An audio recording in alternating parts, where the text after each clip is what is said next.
अस्सलामुअलैकुम। Urdu bite channel में आप सबको खुश आमदीद। जो लोग इस चैनल पर नए हैं उनसे गुजारिश है कि चैनल को सब्सक्राइब करके बेल नोटिफिकेशन को ज़रूर ऑन कर दें ताकि हमारे चैनल की तमाम अपडेट्स आप लोगों को मिलती रहें।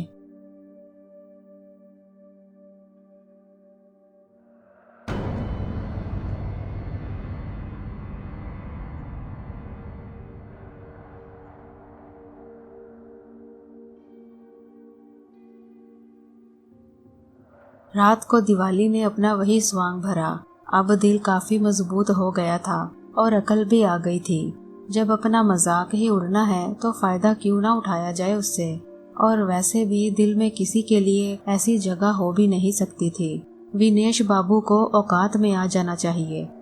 विनेश और सत्यराम मेहमान खाने में अपने कमरे में आराम कर रहे थे। मुख्तलिफ बातें हो रही थी और इस वक्त इत्तेफाक से विनेश वही पीपल के दरख्त वाली कहानी सुना रहा था। तो सत्यराम ने कहा, चुड़ैलें वगैरह रहती तो पीपल के दरख्त पर ही हैं। मैंने सुना है उनके बारे में। यार मगर घरों में नहीं रहती। पुराना बसेरा होगा, उनकी उम्रें भी तो हजारों साल होती हैं। यार अगर वो वाकई चुड़ैल हुई तो मेरा क्या बनेगा। होश में आ जा विनेश, इस किस्म के मामलात मजाक में भी अच्छे नहीं होते। तो यार मजाक कर कौन रहा है। अभी वो यही बातें कर रहे थे कि बाहर से एक हल्की सी छन की आवाज सुनाई दी और विनेश चौंक पड़ा। ये आवाज सुनी तूने? हाँ सुनी, असली है। क्या मतलब? मेरा मतलब है कि तूने भी सुनी है, सत्यराम ने कहा। छन छन की आवाज दोबारा सुनाई दी और विनेश उछलकर खड़ा हो गया। वही आवाज है, भगवान की सौगंध वही आवाज है। आओ सत्यराम। सत्यराम की घिघी बंद रही थी, लेकिन बहरहाल आया ही इसी मकसद के लिए था। दोस्ती बड़ी चीज होती है। वो बाहर निकल आया। फिर दूर से सत्यराम और विनेश ने देखा कि एक साया सा पीपल के दरख्त की जानिब जा रहा है। हे प्रभु, हे प्रभु, हे प्रभु, हे भगवान, आ सत्यराम, वही है। विनेश ने सत्यराम की कलाई पकड़ी और उसे घसीटने लगा। सत्यराम की कलाई पसीने से भीग रही थी। यकीनन पूरा बदन ही पसीने से तर होगा। उधर शरीर और नटखट दिवाली जल्दी से पीपल के दरख्त पर चढ़ गई और उसकी एक शाख पर पांव लटकाकर जा बैठी। पांव देखना ही काफी था, जो पीछे की जानिब मुड़े हुए थे। सत्यराम और विनेश चबूतरे के पास पहुंच गए और फिर सत्यराम ने वो लटके हुए पांव देख लिए और उसके मुंह से हू हू ही की आवाजें निकलने लगी। अबे चुप, वही है, भगवान की सौगंध वही है। आज मैं उससे बात किए बगैर नहीं रहूंगा, आ मेरे साथ। सत्यराम सिर्फ विनेश के साथ घिसट रहा था, वरना सच्ची बात है कि उसके पैरों की तो जान ही निकल गई थी। विनेश चबूतरे पर चढ़ गया। वाकई इश्क का मारा हुआ था, वरना उसकी हालत खराब हो जाती। उसने लरजती हुई आवाज में कहा, देवी जी, बात करना चाहता हूँ मैं तुमसे। दिवाली ने कोई जवाब नहीं दिया। वो विनेश की बहादुरी देख रही थी। वैसे भी अच्छा खासा गबरू जवान था। दिवाली की चमकदार आंखें उसका जायजा लेती रही। विनेश ने कहा, तू अगर कोई गंदी आत्मा भी है तब भी मैं तुझसे यही कहूँगा कि मैं तुझसे प्रेम करता हूँ। चाहे तो मेरा जीवन लेकर मुझे अपने आप में शामिल कर ले। इसी वक्त दिवाली का तवाज़ुन कायम न रह सका। शाख के छोटे से हिस्से पर बैठी हुई थी। वो हिस्सा बदन के नीचे से निकल गया और वो छन से नीचे कूद पड़ी। सत्यराम की दहशत भरी आवाज निकली और वही हुआ जो प्रीति के साथ हुआ था। सत्यराम पीपल के दरख्त के चबूतरे से नीचे गिरा और उसका सर फट गया। विनेश इस सूरत हाल से वहशत ज़दा होकर सत्यराम के पीछे नीचे उतरा और दिवाली को मौका मिल गया। वो छन छन करती हुई भागी और पीछे की तरफ से उतर गई। नीचे उतरते ही उसने सबसे पहले अपने झांझन उतारे और उसके बाद जो दौड़ लगाई तो अपनी रिहाइश गाह पर आकर ही दम लिया। लेकिन सत्यराम के सर से भल भल खून बह रहा था, जिसे देखकर विनेश सख्त बदहवास हो गया और उसके बाद वो बड़ी मुश्किल से सत्यराम को उठाकर मेहमान खाने के कमरे में आया और उसके सर पर कसकर रुमाल बांध दिया। सत्यराम का चेहरा इतनी सी देर में ही सफेद पड़ गया था, या तो खौफ से या फिर खून निकल जाने से। विनेश की समझ में नहीं आ रहा था कि क्या करे। सत्यराम की इस कैफियत को देखकर वो सख्त वहशत ज़दा हो गया था और उसके बाद उसने तमाम एहतियात बालाए ताक रख दी। सत्यराम को लेकर गांव से निकल जाना बेहद जरूरी था। चुनाचे वो इसे बमुश्किल तमाम अपनी जीप तक लाया और उसके बाद किसी से कुछ कहे सुने बगैर शहर की जानिब दौड़ गया। इश्क का भूत कुछ देर के लिए हवा हो गया था। वक्त की गाड़ी का पहिया चल रहा था। दिवाली, जिसे घर के लोग आमतौर से दीपू कहा करते थे, कुदरती जहानत से माला माल होती जा रही थी। इंसान का बच्चा था। बचपन शरारतों का दौर होता है, भला फितरत से कौन हट सकता है। हालात जैसे भी थे, दिवाली की फितरत में भी शरारत कूट कूट कर भरी हुई थी। ये और बात है कि वक्त की चक्की उल्टी चल रही थी और बुरे हालात ने उसे भी अपनी लपेट में ले लिया था। लेकिन फिर भी जो कुछ उसने शुरू किया था उसमें शरारत का एक हिस्सा भी था, और इस शरारत ने थोड़ी सी जरूरतें भी पूरी कर दी थी। 26,000 रुपए मखसूस थे उसके पास और उसने उन्हें जान से ज्यादा अजीज रखा था। ऐसी रकमें बार बार हाथ नहीं लगती और खटिया मिल जैसे आदमी कभी कभी ही काबू में आते हैं। लेकिन फिर अचानक ही वक्त के पहिए ने गर्दिश बदली। बेचारे नंद किशोर को फालज का दूसरा हमला हुआ और वो बुरी कैफियत का शिकार हो गया। उसकी खराब हालत देखकर घर वालों के हाथों के तोते उड़ गए। शकुंतला देवी कुछ भी थी, लेकिन माँ थी। अगर वो यहाँ होती तो किसी की न चलने देती। वैसे भी नंद किशोर छोटी औलाद था, लेकिन वो तीर्थ यात्राओं को गई हुई थी और उनका दूर दूर तक पता नहीं था। सुषमा तो खैर थी ही, लेकिन उर्मिला देवी, जो बड़े भाई धर्म किशोर की धर्म पत्नी थी, आफत की परकाला थी। उसने सोचा, कहीं नंद किशोर यही न मर जाए, सारी मुसीबतें इन्हें ही उठानी पड़ेंगी। चुनाचे शोहर से चालाकी से कहा, बड़ी बुरी हालत है नंदू की, एक मशवरा दूं आपको, बुरा तो नहीं मानेंगे? नहीं, बोलो। क्या हमारे ऐसे हालात हैं कि हम उसकी दवा दारू करा सकें? मेरी माने तो शहर ले जाएं, वहाँ किसी सरकारी अस्पताल में दाखिल करा दें। कह तो ठीक रही है, मगर भगवान, वहाँ पर भी तो दवा दारू के पैसे अपनी ही जेब से देने पड़ते हैं, धर्म किशोर ने कहा। बस कहते हुए जुबान डरती है, आखिर करेंगे क्या? मैं तो कहती हूँ कि अस्पताल ले जाएं, दाखिल करा आए, नाम पता गलत दे दें और चुपचाप वहाँ से भाग आए। इसके अलावा हम कुछ भी नहीं कर सकते, या आप कुछ कर सकते हैं तो जरूर करें। अस्पताल वालों के पास फंड होते हैं जो वो ऐसे लोगों के इलाज के लिए इस्तेमाल करते हैं। और फिर सबसे बड़ी बात यह है कि भगवान सबसे बड़ा रखवाला है, वही देखभाल करेगा। और इन दोनों का क्या करें? मेरा मतलब है माँ बेटी का। लो, हम क्या करेंगे और कर भी क्या सकते हैं? राजवती और दीपू को भी वहीं छोड़ आए। धर्म किशोर सोच में डूब गया था। पिछले दिनों जो विपदा पड़ी थी और सुंदर जिस तरह मुसीबत में गिरफ्तार हो गया था, उसी ने दिल लरजा कर रख दिया था। और अब ये दूसरी मुसीबत गले पड़ी थी। सुंदर किशोर से मशवरा किया तो उसने भी यही कहा, भैया जी, ये तो करना ही पड़ेगा, नहीं तो क्या करेंगे? बस तो फिर तुम बैलगाड़ी का बंदोबस्त करो, शहर ले जाना पड़ेगा, कस्बा वगैरह में काम नहीं चलेगा। ऐसा करते हैं कि यहाँ से बैलगाड़ी में कस्बे ले चलते हैं और वहाँ से रेलगाड़ी में बिठाकर शहर। बड़े बड़े सरकारी अस्पताल तो शहर में ही हैं। राजवती और दीपू बादल नखवास्ता तैयार हो गई थी। क्या करती बेचारी। बाप की हालत देखकर दीपू की हालत भी खराब हो गई थी। सारी तेजी तरारी खत्म हो गई थी और बाप की पट्टी से लगी बैठी थी। बहरहाल बेचारे नंद किशोर को बैलगाड़ी में डालकर कस्बे की तरफ चल पड़े। दीपू और राजवती भी साथ ही थी। दिवाली की आंखों से आंसू बह रहे थे। चलते हुए उसकी अकल ने एक काम किया था, बाकी सब कुछ तो वहीं छोड़ दिया गया था। और बाकी सब कुछ में था ही क्या, फटे पुराने कपड़े, जिनमें ज्यादातर तो उर्मिला और सुषमा की देन थे। अलबत्ता दिवाली ने वो रकम छुपा कर अपने लिबास में रख ली थी और बड़ी एहतियात से उसे सीने के पास महफूज कर लिया था। कस्बा और उसके बाद रेल का सफर, फिर शहर और शहर का अस्पताल और उसके बाद जनरल वार्ड। दोनों भाइयों ने बड़ी बेदर्दी दिखाई थी, लेकिन वक्त के रंग ऐसे ही होते हैं। अपनों के पराये हो जाने का खेल नया नहीं है। डॉक्टरों ने अपना काम शुरू कर दिया था। फिर जब दवाओं की जरूरत पड़ी तो नर्स ने डॉक्टर का दिया हुआ पर्चा सामने करके इधर उधर देखते हुए कहा, बेड नंबर 16 के मरीज के साथ कौन है? हम है जी, दिवाली ने नर्स को देखते हुए कहा, और नर्स ने उसके खराब कपड़ों पर निगाह डाली। भद्दा मैला सा लिबास जो खास तरह से सिला हुआ था और पैरों से नीचे तक लटक रहा था, लेकिन चेहरा देखकर कुदरत की सनाई याद आए। नर्स ने पर्चा उसे देते हुए कहा, क्या नाम है तुम्हारा? जी, दिवाली। ओ अच्छा, देखो दिवाली, ये दवाएं ले आओ भागकर, बाहर मेडिकल स्टोर है। अभी लाती हूँ जी।